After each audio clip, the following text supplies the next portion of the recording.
संविधान बचाने के लिए जो पार्टी यूपी में लड़ रही है वो अकेली सपा है, दूसरी पार्टी कहाँ है? बसपा है, कहाँ असपा है? है, मैं पूछ रहा हूँ कहाँ है चुनाव? आजाद लड़ रहे हैं। मैं नाम लेके किसी पे नहीं कोई टिप्पणी करूंगा।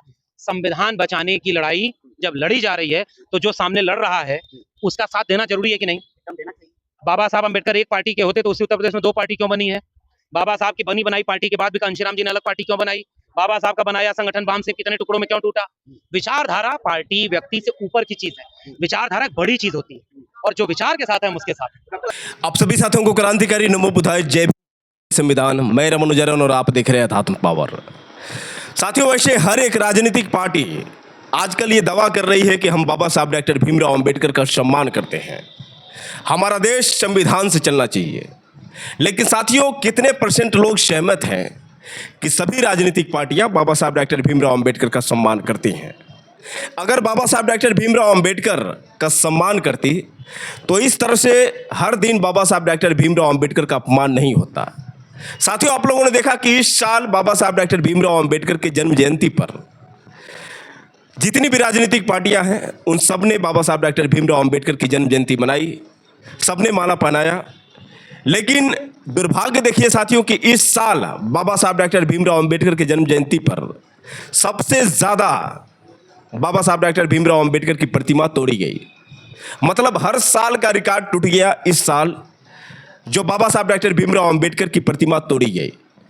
तो कुल मिलाकर साथियों, जब बाबा साहब डॉक्टर भीमराव अंबेडकर के सम्मान की बात आती है, जब बाबा साहब डॉक्टर भीमराव अंबेडकर की प्रतिमा तोड़ी जाती है और ग्वालियर में अनिल मिश्रा एंड उसकी कंपनी के लोग जिस तरह से बाबा साहब डॉक्टर भीमराव अंबेडकर का अपमान किए, बाबा साहब डॉक्टर भीमराव अंबेडकर की छत्र छाया को जलाया, किस तरह से जूतों से रौंदा गया, किस तरह से लगातार एक मुहिम चलाया जा रहा था कि बाबा साहब डॉक्टर भीमराव अंबेडकर नहीं बल्कि संविधान निर्माता BN राव हैं। कैसे बाबा साहब डॉक्टर भीमराव अंबेडकर को अनिल मिश्रा खुलेआम देशद्रोही बता रहा था। साथियों, जब बाबा साहब डॉक्टर भीमराव अंबेडकर का अपमान होता है तो कितनी राजनीतिक पार्टियां बाबा साहब डॉक्टर भीमराव अंबेडकर के सम्मान में उतरती हैं, ये आपको बताने की जरूरत नहीं है साथियों। लेकिन जब बात दलितों की वोट की आती है तो सभी बाबा साहब डॉक्टर भीमराव अंबेडकर को मानने वाले बन जाते हैं, सभी बाबा साहब डॉक्टर भीमराव अंबेडकर की जन्म जयंती पर माला पहनाने लगते हैं। साथियों, इस पर विशेष हमें गौर करने की जरूरत है। क्या वास्तव में जो ये दिखावा करते हैं कि हम अंबेडकरवादी हैं, वास्तव में अंबेडकरवादी हैं? अगर वास्तव में ये अंबेडकरवादी होते तो क्या बाबा साहब डॉक्टर भीमराव अंबेडकर की मूर्ति सिर्फ दलित बस्ती में ही होनी चाहिए? अगर वास्तव में ये अंबेडकरवादी होते तो क्या इनके गांव में अंबेडकर मूर्ति नहीं होनी चाहिए? क्या वास्तव में हर समय ये भी जय भीम नहीं बोलते? क्या वास्तव में ये संविधान की रक्षा के लिए मैदान में नहीं होते? लेकिन नहीं साथियों, जब चुनाव नज़दीक आता है तो सभी को अंबेडकर याद आते हैं, सभी को संविधान याद आता है और सभी को दलित वोट बैंक नज़र आता है। कैसे चुनाव आते वक्त ये सभी दिखावा करने लगते हैं कि हमें दलितों से प्रेम है। अभी साथियों, आपने हाल ही में देखा कि किस तरह से बाबा साहब डॉक्टर भीमराव अंबेडकर के जन्म जयंती से पहले 10,000 तक की संख्या में OBC और SC ST के लोगों को ब्राह्मण बनाया गया। इस पर भीम आर्मी चीफ चंद्रशेखर आज़ाद ने कटाक्ष करते हुए कहा कि हमें हंसी आ रही है कि कैसे बाबा साहब डॉक्टर भीमराव अंबेडकर जो नहीं काम कर पाए, जो संविधान नहीं काम कर पाया, वो अचानक में कैसे हो पाया। मैं उन ब्राह्मणों से मिलूंगा जो हाल ही में ब्राह्मण बने हैं, जिन्होंने जनेऊ धारण किया है। इस पर साथियों मैंने एक वीडियो बनाया था जो आप मेरे पिछले वीडियो में देख सकते हैं। लेकिन साथियों, अब सवाल यहाँ पर यह खड़ा हो रहा है कि जो पार्टियाँ आज दावा कर रही हैं कि वह अंबेडकरवादी हैं, जो दावा कर रही हैं कि हम बाबा साहब डॉक्टर भीमराव अंबेडकर के मिशन को आगे बढ़ाना चाहते हैं, जो कभी राम पर राजनीति करते थे आज वो जय भीम पर करने लगे हैं। कुल मिलाकर साथियों, दलित वोट बैंक को हासिल करने के लिए ये सारे प्लानिंग है और इस पर विशेष आपको ध्यान देने की ज़रूरत है। वैसे सभी राजनीतिक पार्टियों को पता है कि दलितों को कैसे गुमराह किया जा सकता है, दलितों के वोट को कैसे हासिल किया जा सकता है। और यही कारण है साथियों कि जब चुनाव नज़दीक आता है तो कैसे ये जय भीम बोलने लगते हैं, कैसे ये संविधान की बात करते हैं, कैसे अचानक दलितों की बस्तियों में पहुंचने लगते हैं। बता दें साथियों कि लक्ष्मण यादव जो शुरू से ही बाबा साहब डॉक्टर भीमराव अंबेडकर की बात करते हैं, जो संविधान की बात करते हैं, और दलित समाज के लोग काफ़ी भारी संख्या में लक्ष्मण यादव को पसंद भी करते हैं। सभी को लगता है कि लक्ष्मण यादव अंबेडकरवादी हैं। सभी को लगता है कि लक्ष्मण यादव वास्तव में सामाजिक बात करते हैं। लेकिन जिस तरह से एक बयान जो है इनका काफ़ी तेज़ी से वायरल हो रहा है, जिसमें ये बता रहे हैं कि संविधान की रक्षा और संविधान की बात करने वाले एकमात्र अखिलेश यादव ही हैं। बाकी लक्ष्मण यादव ने बहन कुमारी मायावती को और भीम आर्मी चीफ चंद्रशेखर आज़ाद को पूरी तरह से नकार दिया। आखिर भीम आर्मी चीफ चंद्रशेखर आज़ाद और मायावती को लेकर लक्ष्मण यादव ने क्या कहा, पहले आप लक्ष्मण यादव की ये बात सुनिए, उसके बाद हम सीधे आपसे बात कर रहे हैं। मंच किसी जाति का बंटा होता है। मैं अभी परसों देवघर में था, वहां भारतीय पिछड़ा वर्ग संघ का कार्यक्रम था, सारे ओबीसी थे, वो क्यों नहीं नजर आता? और हम तो कह रहे हैं बहुत सारे सवर्ण लोग जो प्रगतिशील हैं, विचारों से अंबेडकर को मानते हैं, संविधान को मानते हैं, हम उनके साथ खड़े हैं। हम विचारों की लड़ाई लड़ रहे हैं, जाति की नहीं। अगर दलित समाज के ऊपर इस तरह की विभाजनकारी भाजपा कहलवाती है, देखिए भाजपा कुछ एजेंट होते हैं, वो सोशल मीडिया पे सब लिखते हैं, क्या वो ये जिम्मेदारी लेंगे कि जितने शेड्यूल कास्ट कम्युनिटी के लोग हैं वो आरएसएस में नहीं जाते? ये कौन सी बात हुई? क्या वो बीजेपी को वोटर नहीं है? तो फिर इसका मतलब सब दोषी। हम विचारधारा की लड़ाई लड़ रहे हैं, और विचारधारा जातियों में नहीं बटी होती, विचारधारा जमात की होती है। तो फिर आप अखिलेश यादव के साथ आपकी नजदीकी क्यों दिखी जाती है? क्योंकि वो भी आज बाबा साहब की बात कर रहे हैं, और संविधान बचाने के लिए जो पार्टी यूपी में लड़ रही है वो अकेली सपा है। दूसरी पार्टी कहाँ है? बसपा है, असपा है। मैं पूछ रहा हूँ कहाँ है, कहाँ है? चुनाव आजाद लड़ रहे हैं। मैं नाम लेके किसी पे नहीं कोई टिप्पणी करूंगा। संविधान बचाने की लड़ाई जब लड़ी जा रही है तो जो सामने लड़ रहा है उसका साथ देना जरूरी है कि नहीं? एकदम देना चाहिए। बाबा साहब अंबेडकर एक पार्टी के होते तो उसी उत्तर प्रदेश में दो पार्टी क्यों बनी है? बाबा साहब की बनी बनाई पार्टी के बाद भी कांशीराम जी ने अलग पार्टी क्यों बनाई? बाबा साहब का बनाया संगठन बाम से कितने टुकड़ों में क्यों टूटा? विचारधारा पार्टी व्यक्ति से ऊपर की चीज है। विचारधारा एक बड़ी चीज होती है, और जो विचार के साथ है हम उसके साथ हैं। डॉक्टर लक्ष्मण यादव ये पहल करेंगे कि जो बहन कुमारी मायावती जी हैं, हम चंद्रशेखर किसी यादव हैं, अखिलेश यादव पूरे बहुजन हमारी बात कोई सुनेगा तो हम ये कहेंगे कि पूरे देश को आरएसएस बीजेपी से बचाओ। ये आपस में बाकी झगड़ा हम लोग सुलटा लेंगे। ये सारे अगर बीजेपी की मदद करेंगे तो हम कहेंगे आप भी उसके एजेंट हो, कोई भी व्यक्ति हो। आज की तारीख में अगर बीजेपी के सामने झुक गया, बीजेपी के सामने डर गया, या बीजेपी के इशारे पर काम कर रहा है, तो वो सबसे खतरनाक है। सारे लोग एकजुट होकर के भाजपा आरएसएस से देश को बचाओ। तो दोस्तों आपने सुना किस तरह से लक्ष्मण यादव ने अखिलेश यादव की तारीफ करते हुए उन्होंने बताया कि वर्तमान समय में संविधान की रक्षा की बात करें तो अखिलेश यादव ही एकमात्र ऐसे नेता हैं जो संविधान की बात कर रहे हैं, जो बाबा साहब डॉक्टर भीमराव अंबेडकर की बात कर रहे हैं। बाकी लक्ष्मण यादव ने भीम आर्मी चीफ चंद्रशेखर आज़ाद का नाम नहीं लिया, और नहीं बहुजन समाज पार्टी की मुखिया बहन कुमारी मायावती का लिया। जबकि साथियों आपको अच्छी तरह से पता है कि दलित समाज के लिए सबसे ज़्यादा आवाज़ कौन उठाता है, दलित समाज के लिए सबसे ज़्यादा कौन लड़ता है, महिलाओं की रक्षा के लिए सबसे ज़्यादा संसद में आवाज़ कौन उठाता है, और गरीब किसानों के लिए, मजदूरों के लिए, बेरोज़गारों के लिए सबसे ज़्यादा संसद में कोई आवाज़ उठाता है तो कौन है? स्वाभाविक है साथियों कि हर मुद्दे पर यदि कोई आवाज़ उठाता है तो है भीम आर्मी चीफ आज़ाद समाज पार्टी के राष्ट्रीय अध्यक्ष व नगीना सांसद चंद्रशेखर आज़ाद।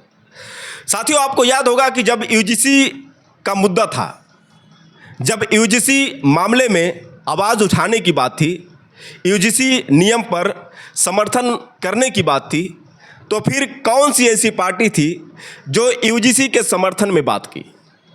मैं ये नहीं कहूँगा साथियों कि बहुजन समाज पार्टी भी इस मुद्दे पर कायम रही। कुल मिलाकर बहुजन समाज पार्टी भी हट गई, अखिलेश यादव भी हट गए, राहुल गांधी भी हट गए, कोई भी यूजीसी मामले पर नहीं बोला। कौन बोला? तो साथियों आप लोग को पता है कि सिर्फ एकमात्र नेता भीम आर्मी चीफ चंद्रशेखर आज़ाद ने ही आवाज़ उठाई थी। यहाँ तक कि जंतर मंतर में यूजीसी को लेकर भीम आर्मी चीफ चंद्रशेखर आज़ाद आंदोलन किए थे, वहाँ पर कैसे भीम आर्मी चीफ चंद्रशेखर आज़ाद ने यूजीसी के नए नियम के समर्थन में आवाज़ उठाई थी। साथियों, आप लोगों ने देखा था, आज भी जब बाबा साहब डॉक्टर भीमराव अंबेडकर के सम्मान की बात आती है, आज भी जब बाबा साहब डॉक्टर भीमराव अंबेडकर का अपमान होता है, तो वह ऐसा कौन सा आदमी है जो सबसे पहले आवाज़ उठाता है, जो बाबा साहब डॉक्टर भीमराव अंबेडकर के सम्मान की बात करता है? तो साथियों, आप लोगों को पता है कि वो भीम आर्मी चीफ चंद्रशेखर आज़ाद ही हैं।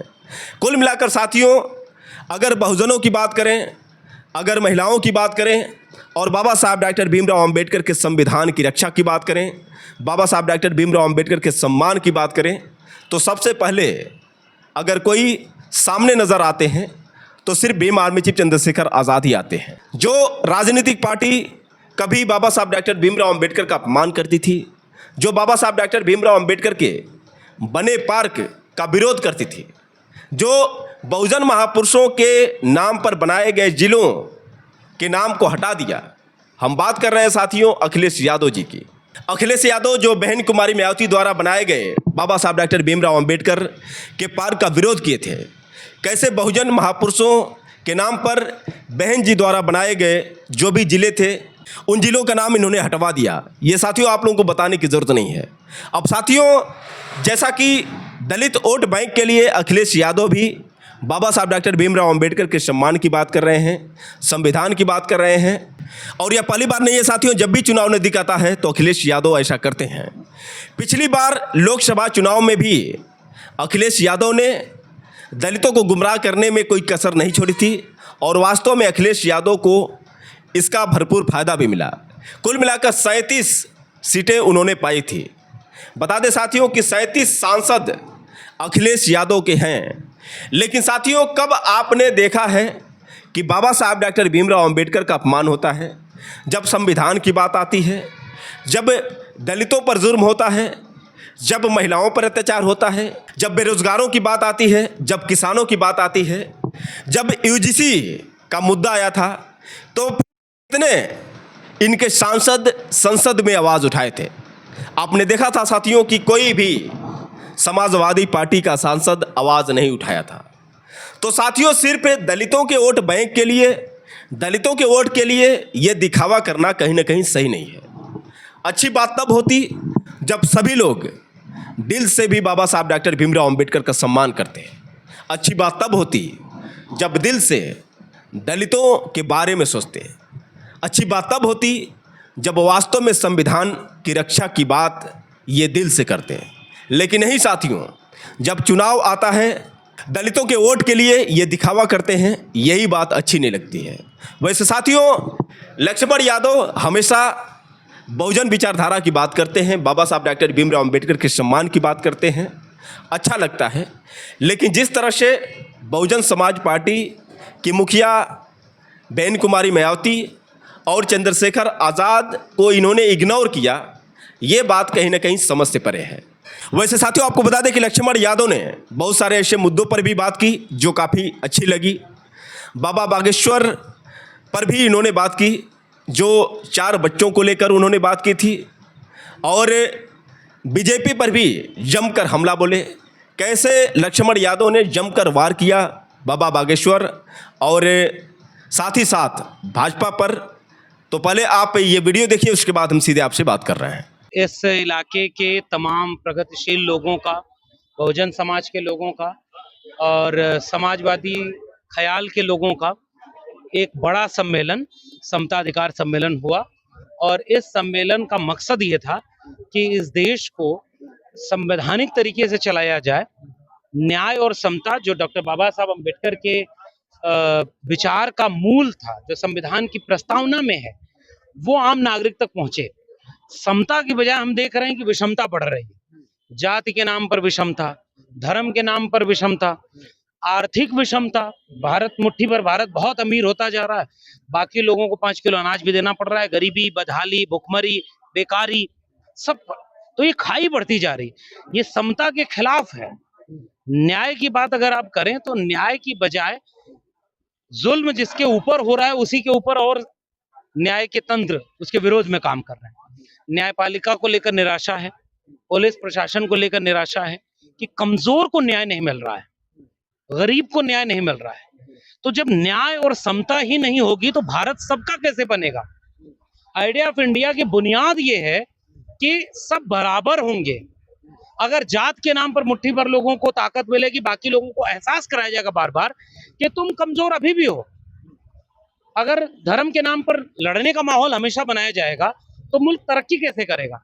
तो हम तमाम लोगों ने इस बात का संकल्प लिया कि हम इस देश में गैर संवैधानिक जितनी भी चीजें हो रही, विषमता बढ़ाने वाली, अन्यायपूर्ण हो रही, उसके खिलाफ तमाम न्याय पसंद लोग, समता पसंद लोग एकजुट होंगे और संविधान की हिफाजत करने के लिए एक बड़ी लड़ाई की दिशा में इस चीज को ले चलेंगे। रेगुलेशन पर सुप्रीम कोर्ट से द्वारा स्टे लगाया गया और अभी तक कोई फाइनल फैसला नहीं आया। स्टे के बाद स्टे ही क्यों लगाया जा रहा है? ये एक सोची समझी साजिश है। केंद्र की भाजपा सरकार आरएसएस का भारत बनाना चाहती है। आरएसएस चाहता है कि इस देश में मुट्ठी भर लोगों के हाथ में सत्ता, संसाधन, सम्मान तीनों रहे, बाकी लोगों को न्याय और समता मिल न जाए। इसलिए जब कोई भी इस तरह का प्रावधान आता है, आप यूजीसी की समता रेगुलेशन की बात छोड़िए, वो तो एक छोटा सा प्रावधान था। हम तो ये कहते हैं कि वो और मजबूत बना करके और लोगों तक जाना चाहिए। इस देश में 65% आरक्षण बिहार ने दिया, कोर्ट ने रोक दिया। 69,000 शिक्षक भर्ती घोटाला हुआ उत्तर प्रदेश में। पहले योगी सरकार कहती रही घोटाला नहीं हुआ है, बाद में कोर्ट ने कहा कि नहीं घोटाला हुआ है। सरकार चली गई और ऊंचे कोर्ट में, वहां सरकार का वकील ही नहीं जाता, वहां कोर्ट के जरिए सब रुका हुआ है। न्यायपालिका में अब तो इस देश के बहुजन कहते हैं कि SC ST OBC न्यायपालिका में है कहाँ, तो न्याय कहां से मिलेगा? तो न्याय पर भरोसा बना रहे, इस बात को लेकर के देश के लोग और जागरूक हो रहे हैं। पूरे देश को बचाने की जरूरत है कि दंगाई लोगों से, इस देश को जाति के नाम पर विद्वेष में फैलाने वाले लोगों से बचाने के लिए लोकतंत्र के जो स्तंभ थे, न्यायपालिका, कार्यपालिका, विधायिका और मीडिया, चारों को ऐसा लग रहा है कि आरएसएस और उसके लोगों ने गुलाम बनाया। हम उसे लोकतांत्रिक तरीके से फिर से संवैधानिक रूप में स्थापित करने के लिए पूरे देश के संविधान पसंद लोगों को एकजुट करेंगे, गोलबंद करेंगे और देश में समता और न्याय की लड़ाई को और मजबूत करेंगे। आप बिहार आए हैं, बिहार में लगातार बोधगया में बेटी एक्ट 1949 को खत्म करने के लिए बहुत भिक्षुक कई महीनों से आंदोलन कर रहे हैं। हमें उम्मीद है कि जो न्यायपूर्ण आंदोलन चल रहा है बोधगया में, उन लोगों की मांग को बिहार के नए मुख्यमंत्री, बिहार की बीजेपी की सरकार, केंद्र की बीजेपी की सरकार तत्काल सुने, क्योंकि ये बुद्ध की बात है, उन्हीं की बात है जिनको प्रधानमंत्री विदेश में जाकर कहते हैं कि मैं तो युद्ध के देश से नहीं बुद्ध के देश से आया हूं। तो बुद्ध को मानने वाले अगर कोई बात कह रहे हैं तो हमें उम्मीद है कि भाजपा उसको सुनेगी, और अगर नहीं सुनेगी तो बुद्ध के मानने वाले भी ये देखेंगे कि कौन जबान से बुद्धिस्ट है और कौन विचार से। भागलपुर में एक जयंती मनाने के लिए आए थे बृजभूषण सिंह, वो कह रहे हैं कि डॉक्टर अंबेडकर संविधान नहीं लिखे हैं। अब तो इस देश में यही हो रहा है, डॉक्टर अंबेडकर संविधान नहीं लिखे और तुम मुझे खून दो मैं तुम्हें आजादी दूंगा नारा विवेकानंद लगाए थे। तो महात्मा गांधी का जो है, महात्मा गांधी कहे होंगे कि बुद्धम शरणम गच्छामि, कबीर कहे होंगे अंग्रेजों भारत छोड़ो। यही पढ़ाया जाएगा इस देश में बच्चों को? कुछ भी बोल देना है। ये भाजपाई न खुद पढ़ते हैं, न इन भाजपाइयों का शिक्षा से कोई मतलब है, और इन्होंने पूरे देश की शिक्षा व्यवस्था को भी चौपट कर दिया। हम कलम किताब की बात करते हैं या हथियार की बात करते हैं? तो ये चूंकि अंधविश्वास और पाखंड फैलाना चाहते हैं, इसलिए शैक्षिक तार्किक बात नहीं करेंगे। इसलिए ये अब बताओ, बाबा साहब का इतना बड़ा अपमान ये भाजपा के लोगों को क्यों नहीं कहना चाहिए? बाबा साहब की मूर्ति पर कितना झुक जाते हैं प्रधानमंत्री। कहते हैं कि अगर बाबा साहब न होते तो मैं चाय बेचने वाला प्रधानमंत्री न होता। तो बाबा साहब के विचारों का भारत तो बनाओ। बाबा साहब जो कहते थे ठीक उसका उल्टा किया जा रहा है। इसलिए ऐसे लोगों को जनता पहचान रही है कि विचारों पर ताला और मूर्ति पर माला बीजेपी और आरएसएस ये कर रही है। इस देश की जनता बीजेपी और आरएसएस को उचित जवाब देगी। इस तरह के बयान को आपको लगता है कि एक्शन होना चाहिए? क्योंकि आपने देखा कि मध्य प्रदेश में भी कई जो है ग्वालियर के एडवोकेट द्वारा जलाई गई बाबा साहब की मूर्ति तोड़ने वालों पर कोई एक्शन का प्रावधान नहीं है। अगर आंदोलन न करें अम्बेडकरवादी तो कोई बोले ना। आप मूर्तियां तोड़ते रहे कल। हम तो एक बात कहते हैं कि हमारा खौफ उनसे पूछो जो हमारे पुरखों की मूर्तियों से भी डर जाते हैं। तो उनकी मूर्ति से डर लगता है तो विचारों से कितना लगेगा? परशुराम को कोई काल्पनिक कह दे रहा है तो उस पर एफआईआर तक हो जा रही है। जो ताकत में है उसका सब कुछ गलत भी सही है, और जो ताकत में नहीं है उसका सही भी गलत है। आज इस देश में ये बंटवारा साफ दिख रहा है।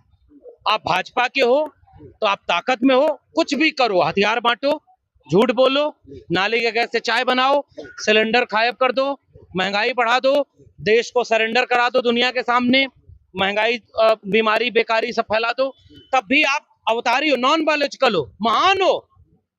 और अगर भाजपा में नहीं हो तो तार्किक बात भी करोगे तो जेल हो जाएगी, बुलडोजर चल जाएगा, न्याय की मांग करोगे तो मुकदमा फर्जी हो जाएगा। तो अब तो देश की जनता देख रही है, और मुझे उम्मीद है कि एक जमाने में कहा जाता था कि पाप का घड़ा बढ़ता है, हो सकता है इस समय घड़ा कुछ बड़ा हो गया होगा, लेकिन अगर उस बात में दम होगा तो घड़ा भरेगा। बिहार के डीजीपी विनय कुमार ने कहा है कि जो भी वर्दीधारी हैं वो तिलक और चंदन लगाकर वर्दी पहनकर नहीं आए, अगर आते हैं तो उन पर एक्शन होगा। इसको लेकर हिंदुओं को ठेस पहुंचाने वाले, हाँ, हिंदुओं का उत्तर प्रदेश में जो वर्दी पहन करके कोई आरती गा रहा था, वर्दी पहन करके कोई जुलूस में जा रहा गदा लेकर के, वर्दी निष्पक्ष चीज होती है। अब भाजपा पूरे देश में सेना को, शिक्षक को, न्यायपालिका को, पुलिस को कम्युनल बना रही है, और अगर कम्युनल हो जाएगा ये सब तो देश बर्बाद हो जाएगा। इन चीजों को संवैधानिक रहने दिया जाए, संविधान के हिसाब से सेना काम करे, संविधान के हिसाब से पुलिस काम करे, संविधान के हिसाब से संवैधानिक तंत्र काम करे। इसको धर्म और जाति में मत बांटो। भाजपा इस देश का बर्बादी कर रही है, इसलिए ये सब कर रही है। बीजेपी का फैसला सही है आपके साथ? हम तो ये कह रहे हैं कि संविधान में जो लिखा है, पुलिस अगर जाति और धर्म की हो जाएगी तो न्याय कैसे करेगी? न्यायपालिका पर कुर्सी पर बैठा जज अगर जाति और धर्म आरएसएस का हो जाएगा, और जो कि हो रहा है, तो वो न्याय करेगा क्या? आरएसएस विरोधी अगर खड़ा होगा वहां पर न्याय के लिए तो उससे न्याय करेगा। अगर वर्दी के पीछे बैठा शख्स पुलिस वाला बन के बजाय हिंदू बन जाएगा, तो कोई मुसलमान फरियादी जाएगा तो कैसे उसको यकीन होगा कि ये मुझे न्याय करेगा? तुम जातिवादी बन जाओगे तो कमजोर जाति वाला कैसे न्याय पाएगा? हर एक व्यक्ति को संविधान के हिसाब से चलना चाहिए। इन संस्थाओं का सांप्रदायिकरण नहीं होना चाहिए। धीरेन्द्र शास्त्री कह रहे हैं कि 4 बच्चा पैदा कर धीरेन्द्र को समर्पित करें। धीरेन्द्र शास्त्री को कहिए कि पहले वो आरएसएस की मेंबरशिप दिखाए, आरएसएस कब रजिस्टर हुआ इसकी बात बताए, और खुद जाकर के शादी करे और 4 बच्चे पैदा करे। धीरेन्द्र शास्त्री आंदोलन करे योगी आदित्यनाथ के घर के सामने कि वो शादी क्यों नहीं किया, वो बच्चा पैदा नहीं करेंगे तो योगदान कैसे देंगे। प्रधानमंत्री जी के आंदोलन करे। ये सब बकवास बातें हैं। एक तरफ सरकार कहती है जनसंख्या बढ़ रही है इसलिए देश मुसीबत में जा रहा है, और ये सब कथावाचक जो ढोगी हैं, पाखंडी हैं, ये अंधविश्वास और पाखंड की बात कर रहे हैं। ऐसे पावाओं से इस देश को बचाना होगा।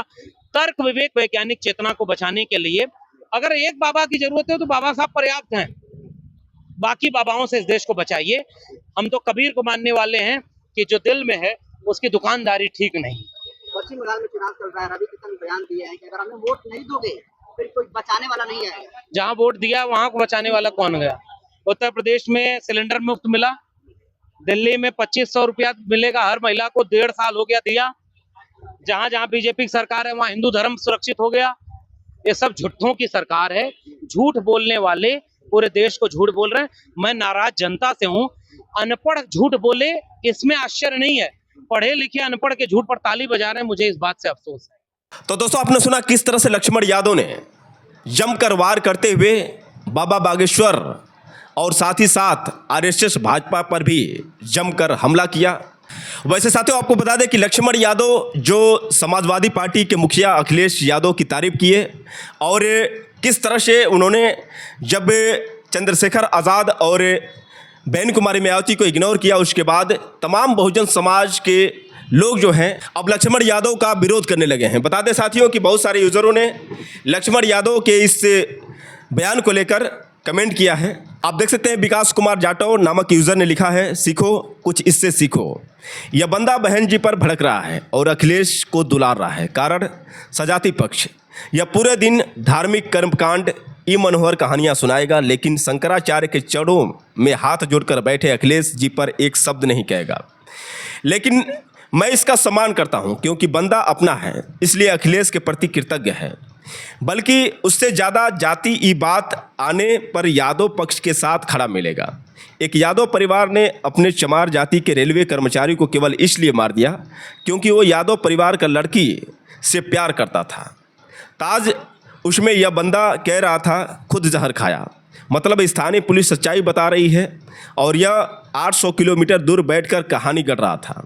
फिर भी यह उन जाटों से ज़्यादा मनोबल रखता है जो बसपा की स्थिति थोड़ी खराब हुई है। अखिलेश को माई बाप बनाने में लग गए हैं विकास कुमार जाटव।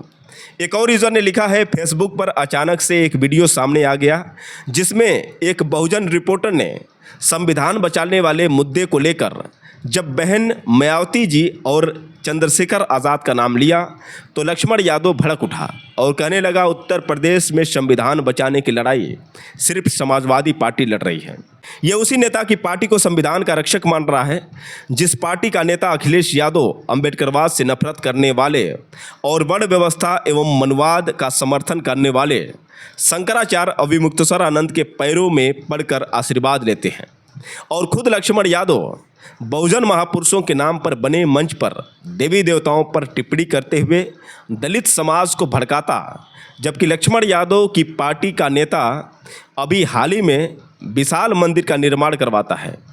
तो जब इनके सजाती लोग दलित समाज पर अत्याचार करते हैं, अखबार भी भरे पड़े हैं, उन पर इसका मुंह नहीं खुलता है और ये बात करते हैं पीडीए और संविधान बचाने की। समाजवादी पार्टी और ऐसे बहुरूपीय लोगों संविधान बचाने वाला जुमला सिर्फ दलितों, शोषितों एवं वंचितों का वोट हड़पने तक ही है। उसके बाद इनका ना तो संविधान से कोई लेना देना है और ना ही दलित समाज से कोई लेना देना रहेगा। साथ में समाज की दशा और अत्याचार इस वर्तमान सरकार की तरह रहेगा जैसे सपा सरकार में भी रहा था। बहुजन समाज के लोग लक्ष्मण यादव जैसे बहुरूपीय से सावधान रहें। आगे एक और यूजर ने लिखा है कि चंद्रशेखर रावण के मंच पर जाकर पुस्तक विमोचन करना, उनके पीछे लगे रहना, एससी समाज के मंचों पर अपनी पैठ बढ़ना, आज इनको अपनी सजाती पार्टी दिख रही है।